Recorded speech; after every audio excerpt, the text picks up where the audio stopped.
ಯೇಸು ಕ್ರಿಸ್ತನ ನಾಮದಲ್ಲಿ ನಿಮ್ಮೆಲ್ಲರನ್ನು ಸ್ವಾಗತ ಮಾಡುತ್ತಾ ಜೀವದ ರೊಟ್ಟಿ ಕಾರ್ಯಕ್ರಮದಲ್ಲಿ ದೇವರ ಮಕ್ಕಳು ಯಾವ ರೀತಿ ನಾವು ಸಂತೋಷ ಪಡಬೇಕೆಂಬುದಾಗಿ ಅದರ ಬಗ್ಗೆ ಕೆಲವು ದೇವರ ವಚನದಿಂದ ನಾವು ಧ್ಯಾನ ಮಾಡೋಣ.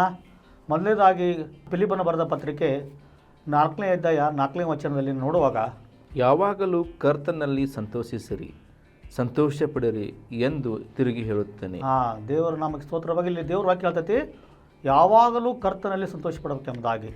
ಈ ಲೋಕದ ಜನರು ಎದರಲ್ಲಿ ಸಂತೋಷ ಪಡ್ತಾರೆ? ತಮ್ಮ ವೈಯಕ್ತಿಕವಾದ ಸ್ವಾರ್ಥದಿಂದ. ಏನೋ ಬಾರ್ಗೆ ಹೋದ್ರೆ ಡ್ರಿಂಕ್ಸ್ ಮಾಡಿದರೆ ನಮ್ಗೆ ಸಂತೋಷ ಸಿಗುತ್ತೆ, ಇಸ್ಬಿಟ್ಟು ಆದರೆ ನಮ್ಗೆ ಸಂತೋಷ ಸಿಗುತ್ತೆ.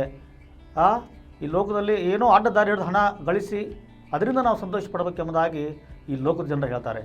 ಆದರೆ ನಮ್ಮ ದೇವರ ವಾಕ್ಯ ಹೇಳ್ತೈತೆ, ಯಾವಾಗಲೂ ಕರ್ತನಲ್ಲಿ ಸಂತೋಷ ಪಡ್ರಿ ಎಂಬುದಾಗಿ ದೇವರ ವಾಕ್ಯದಲ್ಲಿ ನೋಡ್ತೇವೆ. ನಾವು ನೋಡುವಾಗ ಲೋಕನ ಬರೆದ ಸುವಾರ್ತೆ 10ನೇ ಅಧ್ಯಾಯ 17ರಿಂದ 20 ವಚನದಲ್ಲಿ ನೋಡುವಾಗ, ದೇವರು ಯೇಸು ಕ್ರಿಸ್ತನು ತನ್ನ ಶಿಷ್ಯರನ್ನು ಸೇವೆ ಕಳಿಸ್ತಾನೆ. ಸೇವೆ ಕಳಿಸುವಾಗ ಅವರು ಅದರ ರಿಸಲ್ಟ್ ಬಂದು ಹೇಳ್ತಾರೆ, ಅದರ ಫಲಿತಾಂಶ ಬಂದು ಹೇಳುವಾಗ ಅವ್ರು ಹೇಳ್ತಾರೆ, ತರುವಾಯ ಆ 70 ಮಂದಿಯ ಸಂತೋಷವುಳ್ಳವರಾಗಿ ಹಿಂತಿರುಗಿ ಬಂದು, ಸ್ವಾಮಿ, ದೆವ್ವಗಳು ಕೂಡ ನಿನ್ನ ಹೆಸರನ್ನು ಕೇಳಿ ನಮಗೆ ಅಧೀನರಾಗುತ್ತವೆ ಅಂದನು. ಆತನವರಿಗೆ ಸೈತಾನನ ಸಿಡಿಲಿನಲ್ಲಿ ಸಿಡಿಸಿನಂತೆ ಆಕಾಶದಿಂದ ಬೀಳುವುದನ್ನು ಕಂಡೆನು. ನೋಡಿರಿ, ಹಾವುಗಳನ್ನು, ಚೇಳುಗಳನ್ನು, ವೈರಿಗಳ ಸಮಸ್ತ ಬಲವನ್ನು ತಿಳಿಯುವುದಕ್ಕೆ ನಿಮಗೆ ಅಧಿಕಾರ ಕೊಟ್ಟಿದ್ದೇನೆ. ಯಾವುದೂ ನಿಮಗೆ ಕೇಡು ಮಾಡುವುದೇ ಇಲ್ಲ. ಆದರೆ ದೆವ್ವಗಳು ನಮಗೆ ಅಧೀನವಾಗಿ ಎಂದು ಸಂತೋಷ ಪಡದೆ ನಮ್ಮ ಹೆಸರುಗಳು ಪರಲೋಕದಲ್ಲಿ ಬರೆದಿರುತ್ತದೆ ಎಂದು ಸಂತೋಷ ಪಡಿರಿ ಎಂಬುದಾಗಿ ಹೇಳಿದರು. ನೋಡ್ತೇವೆ, ಶಿಷ್ಯರು ಬಂದು ಹೇಳಿದರು, ನಿಮ್ಮ ಹೆಸರು ಮೇಲೆ ಸ್ವಾಮಿ ದೇವುಗಳು ಓಡುವುದು ಎಂಬುದಾಗಿ ಅದರಲ್ಲಿ ಸಂತೋಷ ಪಟ್ಟರು ಅವರು. ಆದರೆ ಯೇಸು ಕ್ರಿಸ್ತನು ಏನು ಹೇಳ್ತಾನೆ, ಬರೀ ದೇವುಗಳು ಹೋಗಿದ್ದರಿಂದ ಮಾತ್ರ ಸಂತೋಷ ಪಡಕ್ಕೆ ಹೋಗ್ಬೇಡ್ರಿ, ನಮ್ಮ ಹೆಸರು ಪರಲೋಕದಲ್ಲಿ ಬರೆಯಲ್ಪಟ್ಟೆ ಎಂಬುದಾಗಿ ಅದರ ನಿಮಿತ್ತವಾಗಿ ನೀವು ಸಂತೋಷ ಪಟ್ಟರೆ ಎಂಬುದಾಗಿ ದೇವರ ವಚನ ನೋಡ್ತೇವೆ. ಈ ಲೋಕದಲ್ಲಿ ನೋಡುವಾಗ ಅನೇಕರು ಏನು ಮಾಡ್ತಾರೆ, ಬರೀ ದೆವ್ವ ಬಿಡಿಸೋದು, ಅದ್ಭುತ ಮಾಡೋದು, ಅದರಲ್ಲಿ ಒಂದು ಸಂತೋಷ ಕಾಣ್ತಾರೆ. ಅದಕ್ಕಿಂತ ಹೆಚ್ಚಿನ ಸಂತೋಷ ಯಾವುದು? ಜನ ಪರಲೋಕ ರಾಜ್ಯದಲ್ಲಿ ಸೇರಬೇಕು. ಅದಕ್ಕಾಗಿ ನಾವು ಸೇವೆ ಮಾಡಬೇಕು, ಆ ಸೇವೆಯಲ್ಲೇ ಸಂತೋಷ ಪಡಬೇಕು. ಅಪೊಸ್ತಲರು ಯಾವ ರೀತಿ ಸಂತೋಷ ಪಟ್ಟರೆ ಎಂಬುದನ್ನು ನೋಡುವಾಗ ಇನ್ನೊಂದು ವಚನ ನೋಡ್ತೇವೆ. ಅಪೊಸ್ತಲರ ಕೃತ್ಯಗಳು 5ನೇ ಅಧ್ಯಾಯ 40ನೇ ವಚನದಲ್ಲಿ ನೋಡ್ತಾವೆ ನಾವು. ಅವರು ಅವನ ಮಾತಿಗೆ ಒಪ್ಪಿ ಅಪೊಸ್ತಲರನ್ನು ಕರೆಸಿ ಕೂಡಿಸಿ ಯೇಸುವಿನ ಹೆಸರನ್ನು ಹೇಳಿ ಮಾತಾಡಬಾರದೆಂದು ಅಪ್ಪಣೆ ಕೊಟ್ಟು ಅವರನ್ನು ಬಿಟ್ಟರು. ಅಪೊಸ್ತಲರು ತಾವು ಆ ಹೆಸರಿನ ನಿಮಿತ್ತವಾಗಿ ಅವಮಾನ ಪಡುವುದಕ್ಕೆ ಯೋಗ್ಯರೆನಿಸಿಕೊಂಡೆವೆಂದು ಸಂತೋಷಿಸುತ್ತಾ ಹಿರಿಸಭೆಯ ಎದುರಿನಿಂದ ಹೊರಟು ಹೋಗಿ ಪ್ರತಿದಿನ ಎಡಬಿಡದೆ ದೇವಾಲಯದಲ್ಲಿಯೂ ಮನೆಯಲ್ಲಿಯೂ ಉಪದೇಶ ಮಾಡುತ್ತಾ ಕ್ರಿಸ್ತನ ಯೇಸುವಿನ ಸಂದೇಶ ಸುವಾರ್ತೆಯನ್ನು ಮಾತಾಡುತ್ತಾ ಇದ್ದರು. ನೋಡ್ರಿ, ಇಲ್ಲಿ ದೇವರ ವಾಕ್ಯ ಹೇಳೋದಕ್ಕಂದ್ರೆ, ಯೇಸುಸ್ವಾಮಿ ಅವ್ರ ಶಿಷ್ಯರು ಯೇಸುಸ್ವಾಮಿ ಹೆಸರು ಹೇಳಿ ಸುವಾರ್ತೆ ಸಾರುವಾಗ ಅವ್ರಿಗೆ ಹಿಂಸೆ ಆಯಿತು. ಅವ್ರು ಬಡಿದ್ರು, ಆದರೆ ಅವರು ಹಿಂಜರಿರಲಿಲ್ಲ, ಅದಕ್ಕಾಗಿ ದುಃಖ ಪಡಲಿಲ್ಲ. ಅವ್ರು ಏನು ಮಾಡಿದ್ರು? ಸಂತೋಷ ಪಟ್ರಂತೆ. ಯೇಸು ಕ್ರಿಸ್ತನ ಹೆಸರು ನಿಮಿತ್ತವಾಗಿ ನಾವು ಇದು ಹಿಂಸೆ ಹೊಂದಲಿಕ್ಕೆ ಅರ್ಹರಾಗಿದೆ ಎಂಬುದಾಗಿ ಅದರಲ್ಲಿ ಸಂತೋಷ ಪಟ್ಟರೆ ನೋಡ್ತೀವಿ ನಾವು. ಎಷ್ಟೋ ಜನ ಸೇವೆಗೆ ಹೋದಾಗ, ಸೇವೆ ಮಾಡುವಾಗ ಸ್ವಲ್ಪ ಕಷ್ಟ ಬಂದರೆ ಏನು ಮಾಡ್ತೇವೆ? ಹಿಂಸರಿದು ಹೋಗ್ತೀವಿ ನಾವು.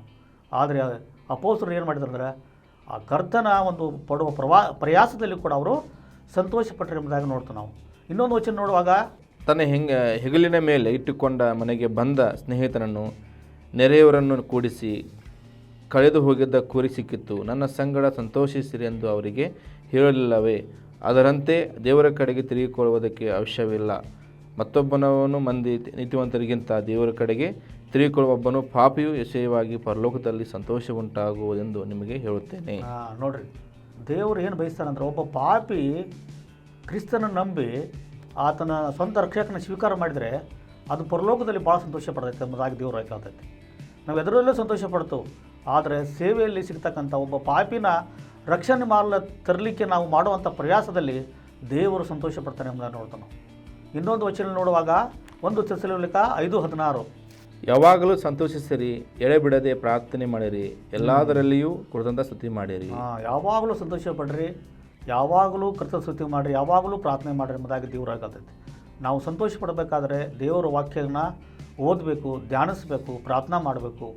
ಆವಾಗ ಅದರಲ್ಲಿ ನಾವು ಸಂತೋಷ ಪಡಬೇಕು. ಅದನ್ನು ನಾವು ದೇವರ ಮೆಚ್ತಾನೆ. ನೋಡುವಾಗ ದೇವರ ವಾಕ್ಯವನ್ನು ಕೇಳಿಸಿಕೊಳ್ಳುವಾಗ ನಾವು 30ರಷ್ಟು ಸಂತೋಷಗೊಳ್ತವಂತೆ. ಅದನ್ನು ಕೇಳಿಸಿಕೊಂಡು ಅದನ್ನು ಧ್ಯಾನ ಮಾಡುವಾಗ 60ರಷ್ಟು ಅದರಲ್ಲಿ ಸಂತೋಷ ಇರ್ತೈತಂತೆ. ಮತ್ತು ಅದನ್ನು ವಾಕ್ಯದಂತೆ ನಾವು ಅನುಸರಿಸಿ ನಮ್ಮ ಜೀವನದಲ್ಲಿ ನಡೆದಾಗ 100ರಷ್ಟು ನಮಗೆ ಸಂತೋಷ ಇರ್ತೈತೆ ಎಂಬುದಾಗಿ ದೇವರ ವಾಕ್ಯದಲ್ಲಿ ನೋಡ್ತೀವಿ ನಾವು. ಅದಕ್ಕಾಗಿ ಕರ್ತ ಮಕ್ಕಳಾದಂಥ ನಾವು ದೇವರ ವಾಕ್ಯದಲ್ಲಿ ಸಂತೋಷ ಪಡಬೇಕು, ಅದರ ಧ್ಯಾನ ಮಾಡೋದ್ರಲ್ಲಿ ಸಂತೋಷ ಪಡಬೇಕು, ಅದನ್ನು ಅನುಸರಿಸಿ ನಡೆಯುವುದರಲ್ಲಿ ಸಂತೋಷ ಪಡಬೇಕು. ಇದರಿಂದ ನಾವು ಇನ್ನೊಬ್ಬರಿಗೆ ಮಾದರಿಯಾಗಿ ಈ ಲೋಕದಲ್ಲಿ ಜೀವನ ಮಾಡ್ತೇವೆ ಮತ್ತು ಅದು ಹೆಚ್ಚಾಗಿ ಎಲ್ಲಕ್ಕಿಂತ ಹೆಚ್ಚಾಗಿ ಆತನ ಸೇವೆ ಮಾಡೋದ್ರಲ್ಲಿ ನಾವು ಸಂತೋಷ ಪಡಬೇಕು. ಅಪೊಸ್ತಲರ ಮಾದರಿಯನ್ನು ಅನುಸರಿಸಿ ನಡೆಯುವಾಗ ಕರ್ತನ ನಮ್ಮನ್ನು ಆಶೀರ್ವಾದ ಮಾಡ್ತಾನೆ, ಕರ್ತನಿಗೆ ಮಹಿಮೆ ಆಗುತ್ತದೆ. ದೇವರ ವಾಕ್ಯ ನಮ್ಮ ಆತ್ಮಿಕ ಲಾಭಕ್ಕೆ ಆಶೀರ್ವಾದ ಮಾಡಲಿ. ಕರ್ತನ ಕೃಪೆ ನಿಮ್ಮೊಂದಿರಲಿ. ಆಮೇನ್.